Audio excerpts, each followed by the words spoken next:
안녕하세요. 단독자TV의 단독자입니다. 이번 시간에는 저번 시간에 설명드렸던 공리주의, 그에 이어서 2부 정의론, 정의론의 측면에서 어떻게 공리주의를 비판했고 공리주의의 한계를 극복하고자 롤스가 생각을 했는지 이것을 알아보도록 하겠습니다.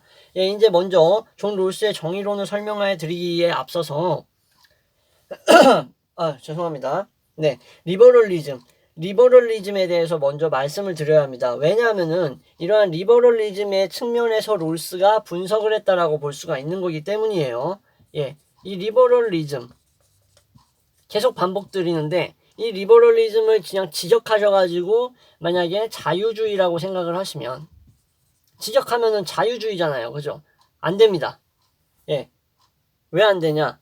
자유주의라는 것은 약간 시장 경제적 측면에 맡겨서 작은 정부로서 정부의 역할이 어떠한 그러한 시장 경제를 통한 자원의 배분이 효과적으로 돌아가는 데 있어서 어느 정도의 이러한 조정적인 약간의 제한적인 역할만 수행을 해야 되지 그거에 관여하거나 적극적으로 정책을 마련해서 어떻게 유도하고 이러면 안 된다라는 그러한 입장인 거예요. 자유주의가. 근데 리버럴리즘은 그런 거랑은 조금 거리가 멉니다. 지적하면은 자유주의겠지만 이 자유주의에 말하는 이 자유주의는 약간 신자유주의적인 느낌이 드는 거예요. 예를 들어서 뭐 영국의 이러한 마가렛 대처, 유명한 있죠. 마가렛 대처. 그리고 미국으로 따지면은 이제 뭐 클린턴 시기, 클린턴 시기의 그런 자유주의적 느낌인 거고 이 리버럴리즘은 그 부의 재분배 있죠.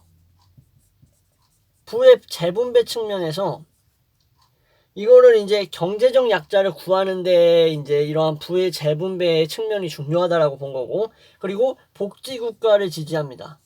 복지국가. 그러니까 부의 재분배를 통한 복지국가를 이제 만들어내는 데 있어서 이제 이러한 정책을 지지하는 입장이 바로 리버럴리즘인 거예요. 부의 재분배라는 거, 뭐 다 아시겠지만 한 번 더 설명을 드리자면 사회에 있어서 이제 많은 계층들이 부유한 계층에 속해 있고, 그렇지 않은 계층들, 빈난 계층, 이러한 빈자 계층에 속해 있는 분들이 많죠. 이렇게, 근데 양극화된 사회는 절대 좋은 사회라고 말을 할 수가 없죠. 그래서 중간 계층이 많은 사회를 우리가 사회학적으로 봤을 때, 경제학적으로 봤을 때도 이상적인 국가에 다가가는 과정에 가깝다라고 표현을 하는데, 그러한 중산층 확대를 하는 게 바로 어떻게 보면은, 단기적이자 장기적인 목표잖아요. 국가에 있어서 경제 정책에. 근데 재분배는 이러한 가진 자들의 부를 가지지 못한 자들에게 어느 정도 평등이라고 하기엔 좀 그렇고요. 뭐랄까, 어느 정도 이렇게 형평성 있게 이렇게 조금 옮겨가도록, 이렇게 부를 재분배해주는 말 그대로 그러한 것을 얘기를 하는 겁니다. 부의 재분배가. 너랑 나랑, 그러니까 부자 거 뺏어서 가능한 사람들 줘가지고 똑같이 50대 50 맞추자라는 거 절대 아니고, 그러한 이제 가진 사람들의 이러한, 그러한 어떻게 경제적인 이러한 강자의, 예산적인 측면, 어떤 그런 경제적 측면에 있어서 어느 정도의 사회 활성화나 이런 측면에 있어서 형평성에 있어서 분배가 다시 이루어져야 된다라고 보시면 되는 거예요. 재분배를. 이게 좀 설명을 드리려니까 경제학자도 아닌데 조금 곤란한 부분이 있네요. 좀 이렇게 능숙하게 설명을 못 드리는 부분에 있어서 죄송하다는 말씀을 드립니다. 어쨌든 이러한 리버럴리즘 측면에서 정의론을 생각할 수가 있기 때문에 지금까지 리버럴리즘에 대해서 간단하게 설명을 해드린 겁니다. 그리고 이 롤스의 입장에서 정의론의 입장에서 공리주의의 가장 큰 문제가 뭐였냐면은 사회 전체의 행복을 위해서 누군가는 희생해도 어쩔 수 없다라고 생각한다라는 게 정말 문제였던 거예요. 그것은 약간 전체주의적 공리주의로 이어질 수도 있는 부분이 있어요. 분명하게. 다수결의 원리에 따라 항상 얘기하는 얘기 있잖아요. 학창시절에도 많이 했던 얘기인데 사람들이 그러면 소수의 의견은 어떻게 되는 거냐? 다수의 의견이 옳다 그러면 소수의 의견은 묵살될 수 있지 않냐라는 다소 뻔하고 진부한 생각, 그러한 것들이 실질적으로 공리주의에 대한 아주 보편적이고 일반적인 비판이라고 할 수 있는 겁니다. 이러한 공리주의의 약점을 극복하기 위해서 롤스는 내가 남자인지 여자인지, 그리고 내가 백인인지 흑인인지, 내가 갑부인지 거지인지, 그리고 내가 몸에 병이 있는지 아니면 병이 없는지 이러한 내가 놓여 있는 상황, 나의 상황이 랜덤인 거예요. 랜덤.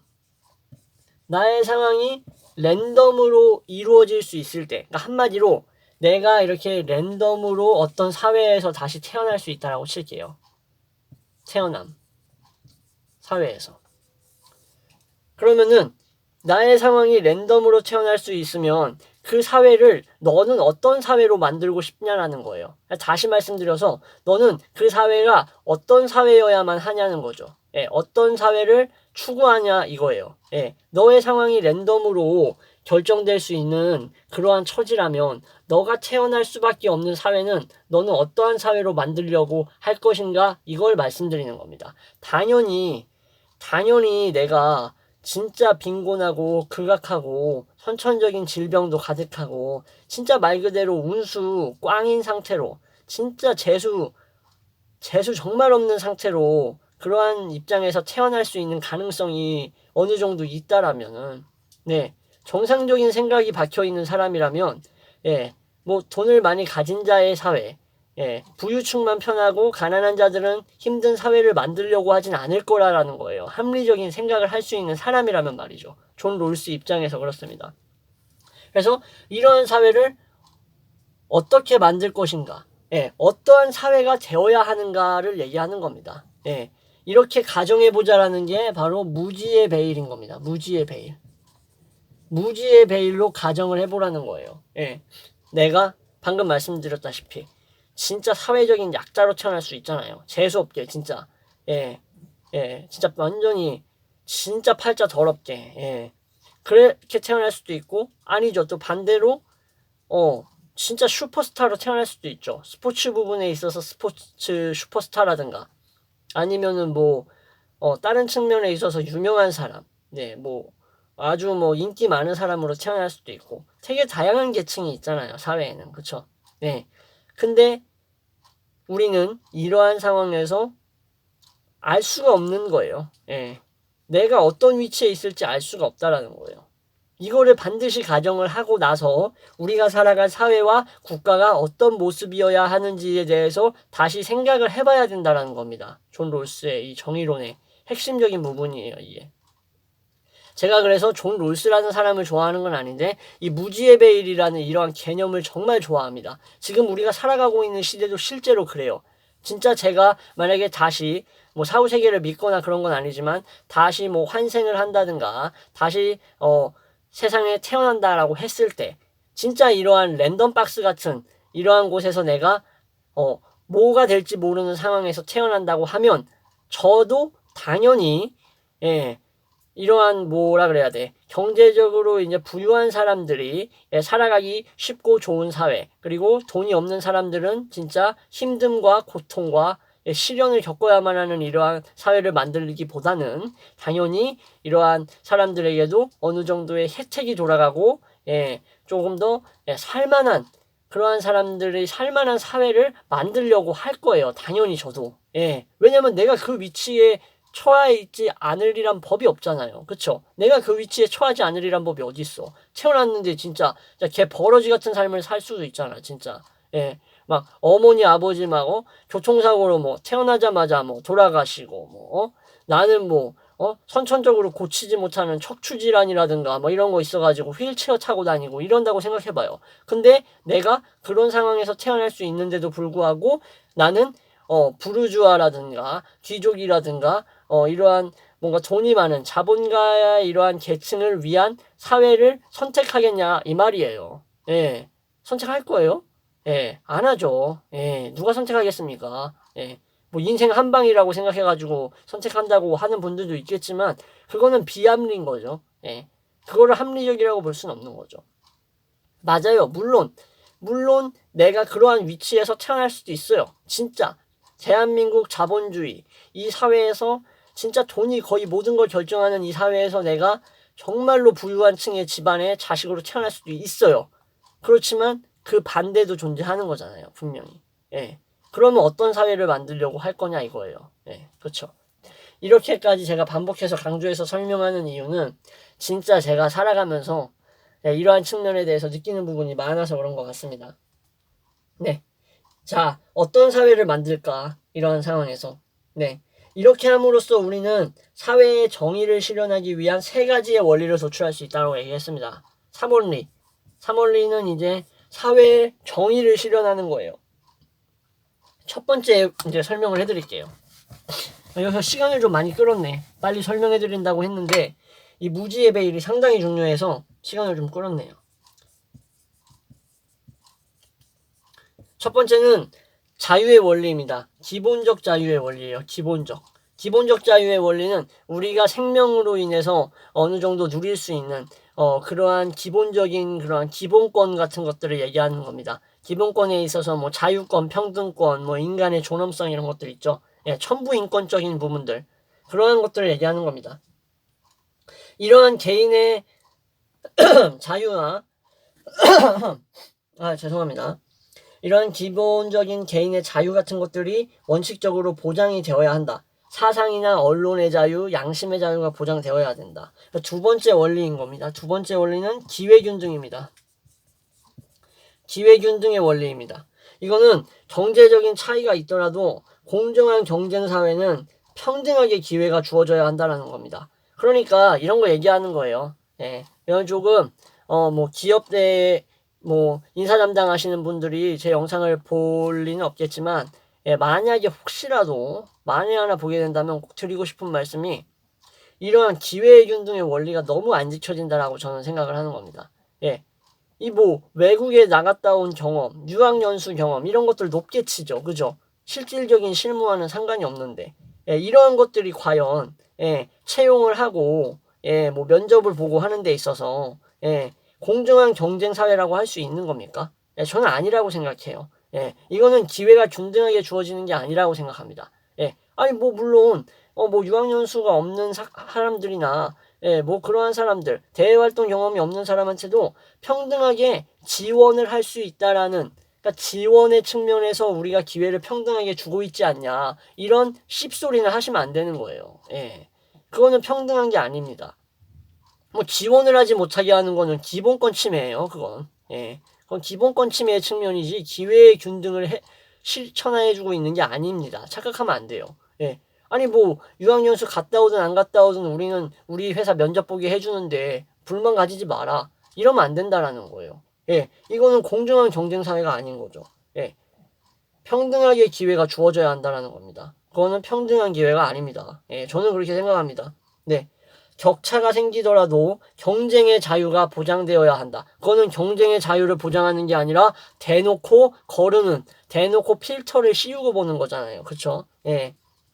근데 이제 몸이 불편하거나 차별을 받는 상황이거나 만약에 내가 풍족하지 못한 열악한 상황에 처해 있다라고 칩시다. 그런 상황이라면 자유경쟁에 참여하기가 어렵죠. 그쵸? 제가 말씀드리고자 했던 바로 이전 부분이 이걸 얘기하는 겁니다. 내가 집에 돈이 없고 내가 그러한 어떤 경험이 없다라는 게 뭐 나의 잘못만이냐? 그건 아니라는 거예요. 유학연수 뭐 해외 경험 이런 것들 없는 거 나만의 잘못입니까? 그건 아니에요. 그죠? 이러한 자유 경쟁에 참여할 수가 없는 거잖아요. 그러한 어학연수나 해외 경험 같은 게 하나의 어떠한 경쟁적인 요소고 차별적 요소가 된다라면 그거를 자유 경쟁을 할 수 있는 요소로서 선택을 하게 해야 된다라는 거예요. 누구나 참가해서 누구나 성취할 수 있는 어떤 그러한 공정한 채용이 이루어지도록 해야지.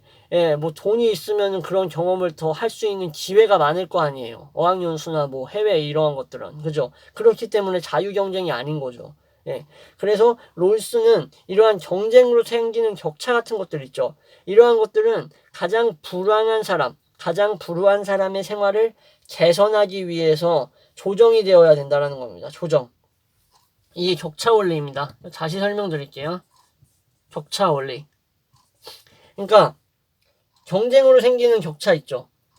이런 경쟁으로 생기는 차이 같은 것들은 되게 상당히 진짜 거의 사회 밑바닥 계층의 생활을 개선하기 위해서 어느 정도 조정, 재분배가 이루어져야 된다라는 거예요. 뭐 예를 들어서 뭐 기업에 뭐 면접을 보러 가는데 뭐 면접을 보는데 뭐 심사하고 뭐 하고 하는데 비용이 좀 든다고 칩시다. 뭐 준비하고 하는데 그럼 그 비용을 단순히 뭐 인사 측에서 뭐 이런 거 해가지고 어느 정도 뭐 그렇게 큰 예산은 아니지만 그래도 뭐 면접 비용으로 어느 정도 땡겨올 수 있겠다 이렇게 생각하는 게 아니라 뭐 인사를 통해서 면접 지원자들이 제공한 어떻게 보면은 그러한 뭐 면접에 있어서 필요한 비용이라든가 이러한 그러한 청구되어 있는 그러한 요금들 같은 것들은 사회에 어느 정도 환원하는 식으로 어떻게 그렇게 이제 조정이 필요하다라는 거예요. 네, 그것을 그냥 니들이 꿀꺽 처먹는 게 아니라 더 많은 지원, 더 많은 기회, 더 많은 자유를 보장할 수 있게 실질적으로 그것들을 사회에 환원하는 이러한 기업의 사회적 책임을 지키라. 약간 이러한 측면에서 얘기를 하는 거죠.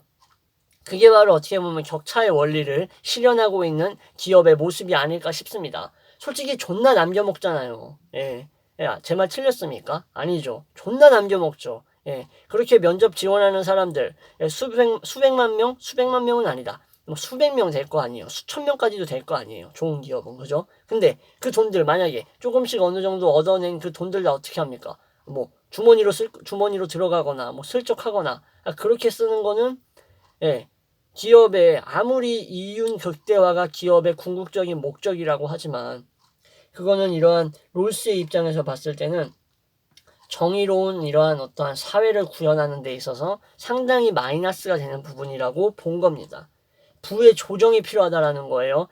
너, 나 전부 50대 50 가지자는 게 아닙니다. 네, 오해하시면 안 되고요. 네. 이렇게 지금까지 공리주의와 정의론에 대해서 열띠에 설명을 드렸습니다. 네, 아까 말씀드렸다시피 좀 말이 좀 빨랐을 수도 있고 이렇게 조금 정신없게 지나간 부분도 있는데 그래도 끝까지 봐주신 여러분 정말 감사드리고요. 다음 시간에도 더 좋은 컨텐츠로 찾아오도록 하겠습니다. 네, 감사합니다.